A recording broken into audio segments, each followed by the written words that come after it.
Get it when I get back.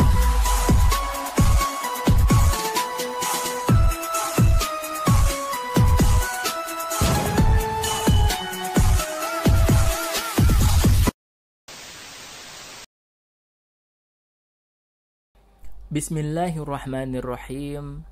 Assalamualaikum warahmatullahi wabarakatuh. Alhamdulillahi rabbil alamin. Assalatu wassalamu ala asrafil anbiya'i wal mursalin Sayyidina wa nabiyyina wa maulana Muhammadin ajma'in. Amma ba'du. Allahumma salli ala Sayyidina Muhammad wa ala alihi Sayyidina Muhammad. Anak soleh-soleha yang lagi di rumah saja, bagaimana kabarnya? Insya Allah kita semua selalu dalam lindungan Allah Subhanahu wa Ta'ala. Amin ya Rabbal Alamin.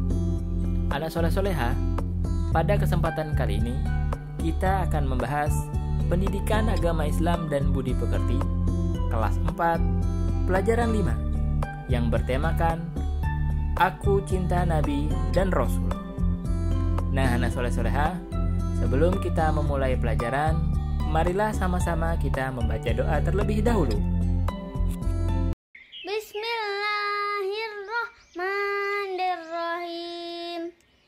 Raditu billahi rabba wa bil islami dina wa bi muhammadin nabiyya wa rasula. Rabbi zidni ilman warzuqni fahman.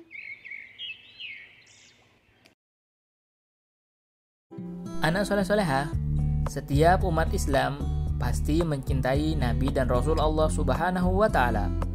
Allah mengutus para Nabi dan Rasul dari golongan manusia biasa. Hal itu bertujuan agar kita dapat meneladani akhlak para Nabi dan Rasul. Nabi dan Rasul Allah Subhanahu wa Ta'ala memiliki sifat mulia. Mereka sabar, rendah hati, berani, dan pantang menyerah. Para rasul dalam berdakwah selalu mengikuti petunjuk Allah Subhanahu wa Ta'ala. Kisah teladan Nabi Ayub alaihi salam. Pada mulanya, Nabi Ayub alaihi salam memiliki kekayaan yang berlimpah. Ia selalu menggunakan kekayaan untuk membantu sesama. Nabi Ayub adalah orang yang dermawan, sabar, dan taat kepada Allah. Allah Subhanahu wa Ta'ala bertubi-tubi memberikan cobaan kepada Nabi Ayub. Allah mengambil semua harta benda yang dimiliki Nabi Ayub. Rumahnya terbakar, binatang ternaknya mati, dan semua anak-anaknya meninggal dunia.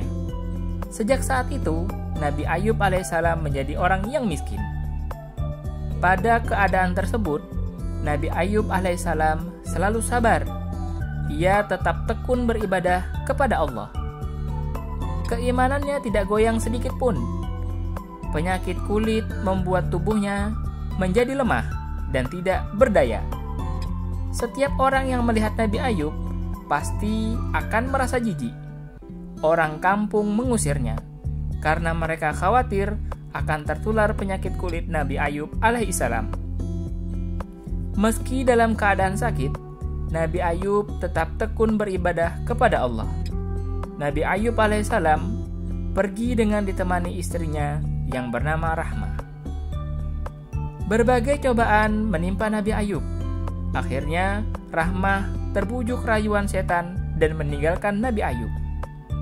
Nabi Ayub terus berdoa kepada Allah Subhanahu wa Ta'ala agar diberikan kesembuhan. Atas perintah Allah Subhanahu wa Ta'ala, Nabi Ayub menghentakkan kakinya di atas tanah tempat ia berdiri. Keluarlah sumber mata air. Nabi Ayub makan, minum, dan mandi dengan air tersebut. Nabi Ayub alaihissalam sembuh dari penyakitnya. Suatu hari, Rahmah kembali kepada Nabi Ayub alaihissalam dan meminta maaf. Nabi Ayub alaihissalam memaafkan kesalahan Rahmah. Nabi Ayub alaihissalam yang telah sehat kembali bekerja dengan giat.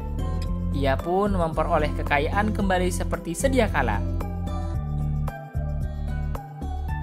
Nah, anak soleh-soleha, kita harus mencontoh kesabaran yang dimiliki seperti Nabi Ayub alaihissalam, di mana setiap ujian yang menerpa dan cobaan yang silih berganti, tetapi Nabi Ayub selalu sabar dan terus beribadah kepada Allah Subhanahu wa Ta'ala. Kisah teladan Nabi Musa alaihi salam. Nabi Musa adalah putra Yukabat. Ia dilahirkan pada masa kekuasaan Raja Fir'aun. Raja Fir'aun sangat kejam dan suka berbuat kerusakan. Raja Fir'aun menyatakan dirinya sebagai Tuhan. Ia meminta agar seluruh rakyatnya menyembahnya. Nabi Musa alaihissalam suka menolong. Ibunda Nabi Musa menyembunyikan bayinya ke dalam peti, kemudian menghanyutkan ke sungai Nil.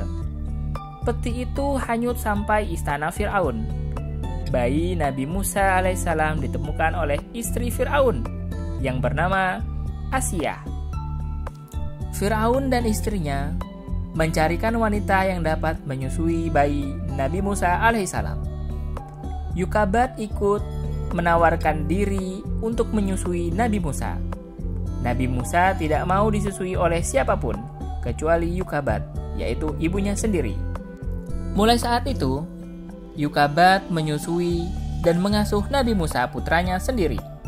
Yukabat sangat bahagia. Ia sangat bersyukur kepada Allah Subhanahu wa Ta'ala. Setelah beranjak dewasa, Nabi Musa mulai mengetahui kekejaman Fir'aun. Suatu hari, datanglah seorang laki-laki yang memberi nasihat agar Nabi Musa segera meninggalkan Mesir. Laki-laki itu berkata bahwa pembesar sedang berunding untuk membunuh Nabi Musa. Nabi Musa memutuskan keluar dari Mesir ke Madian untuk menyelamatkan diri. Nabi Musa berdoa kepada Allah, "Ya Tuhanku, selamatkanlah aku dari orang-orang yang zalim itu." Ketika mendekati negeri Madian, ia berdoa lagi, "Mudah-mudahan Tuhanku memimpinku ke jalan yang benar." Setelah sampai di Madian, Nabi Musa bertemu dengan dua orang wanita yang tidak dapat meminumkan ternaknya. Nabi Musa menolong kedua wanita tersebut untuk memberikan minum kepada ternaknya. Setelah menolong, Nabi Musa berteduh di bawah pohon seraya berdoa, "Ya Tuhanku, sesungguhnya aku membutuhkan kebaikan yang Engkau turunkan kepadaku." Tidak hanya menolong memberikan minum ternaknya saja, Nabi Musa juga mengantarkan pulang kedua wanita tersebut sampai ke rumahnya. Ternyata ayah kedua wanita itu tidak lain adalah Nabi Syuaib alaihissalam. Disinilah perjumpaan antara Nabi Syuaib alaihissalam dan Nabi Musa alaihissalam. Dan pada akhirnya Nabi Syuaib menikahkan salah satu putrinya dengan Nabi Musa alaihissalam. Nah, anak soleh-soleha, kita harus meneladani sifat suka menolong Nabi Musa alaihissalam. Jika kita suka menolong, maka kita akan mendapatkan kebahagiaan. Salah satu hikmah dari menolong adalah memiliki banyak teman. Nabi Musa alaihissalam menghadapi Fir'aun. Nabi Musa alaihissalam tinggal di Madian dan menikah dengan putri Nabi Syuaib alaihissalam yang bernama Safura. Selama 10 tahun, Nabi Musa mengembala domba sesuai perjanjian antara Nabi Musa dan Nabi Syuaib alaihissalam. Allah memberikan banyak mukjizat kepada Nabi Musa. Sebagai contoh, tongkat yang dapat berubah menjadi ular. Selain itu, tangan Nabi Musa alaihissalam juga dapat memancarkan cahaya berwarna putih cemerlang. Nabi Musa sangat menentang Raja Fir'aun. Ia mengajak kaumnya untuk menyembah Allah Subhanahu wa Ta'ala. Raja Fir'aun sangat marah kepada Nabi Musa. Nabi Musa bersama pengikutnya yang beriman lari dan menyelamatkan diri. Raja Fir'aun bersama bala tentaranya mengejar Nabi Musa sampai ke tepi laut. Tepi laut itu adalah tepi laut merah. Atas perintah Allah Subhanahu wa Ta'ala, Nabi Musa memukulkan tongkatnya ke laut. Tiba-tiba, laut terbelah menjadi dua. Di bagian tengah terbentang jalan. Nabi Musa dan kaumnya menyeberang Laut Merah dengan selamat. Saat Raja Fir'aun dan bala tentaranya mengikuti, Nabi Musa kembali memukulkan tongkatnya. Laut Merah kembali menjadi satu, dan Raja Fir'aun beserta bala tentaranya tenggelam di dalamnya. Kisah teladan Nabi Harun alaihi salam. Nabi Harun alaihi salam dilahirkan 3 tahun sebelum Nabi Musa. Nama lengkapnya adalah Harun bin Imran bin Kahif bin Lawi bin Yakub bin Ishak bin Ibrahim. Nabi Harun alaihissalam sangat fasih berbicara. Nabi Harun memiliki sifat kasih sayang. Ia diutus Allah Subhanahu wa Ta'ala kepada kaum Bani Israel. Nabi Harun adalah orang yang sangat santun dan taat kepada Allah Subhanahu wa Ta'ala. Nabi Harun hidup selama 122 tahun.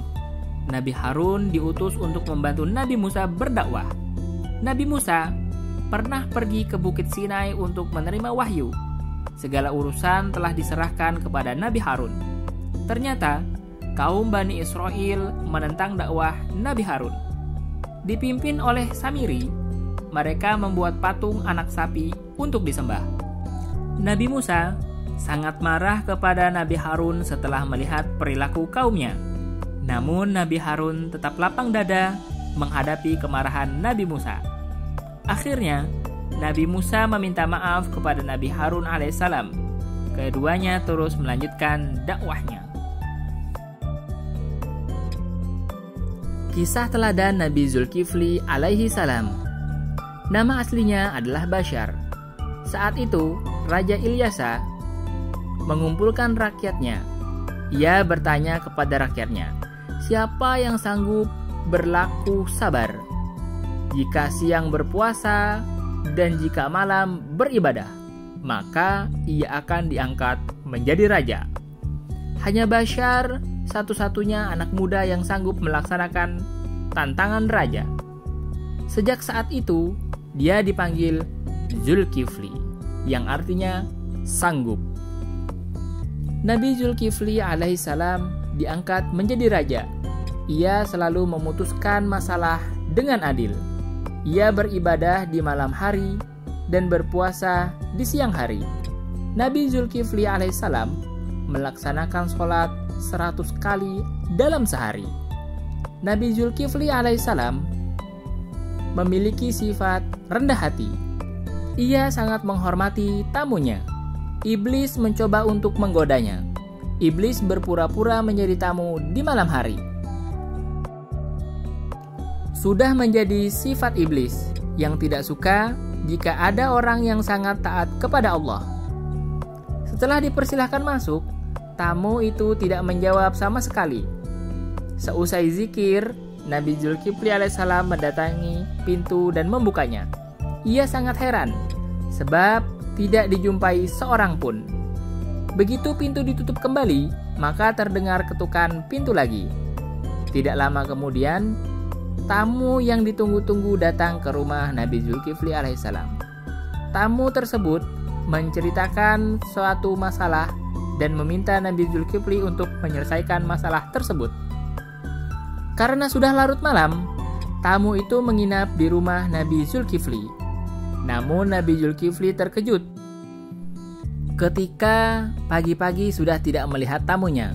Ia tahu bahwa tamu tersebut adalah setan. Nabi Zulkifli tidak pernah mengeluh ketika kedatangan tamu, baik di siang hari maupun di malam hari. Ia mempunyai prinsip bahwa tamu adalah berkah. Menolak tamu berarti menolak berkah. Nah, anak soleh-solehah, semoga kita bisa meniru sifat dan sikap para nabi dan rasul utusan Allah Subhanahu wa Ta'ala. Semoga kita semua selalu dimudahkan dan diringankan langkah kita untuk menggapai ridho Allah Subhanahu wa Ta'ala. Nah, anak soleh-solehah, demikian pelajaran kali ini. Insya Allah kita akan bertemu di materi selanjutnya. Wabillahi taufiq wal hidayah. Wassalamualaikum warahmatullahi wabarakatuh.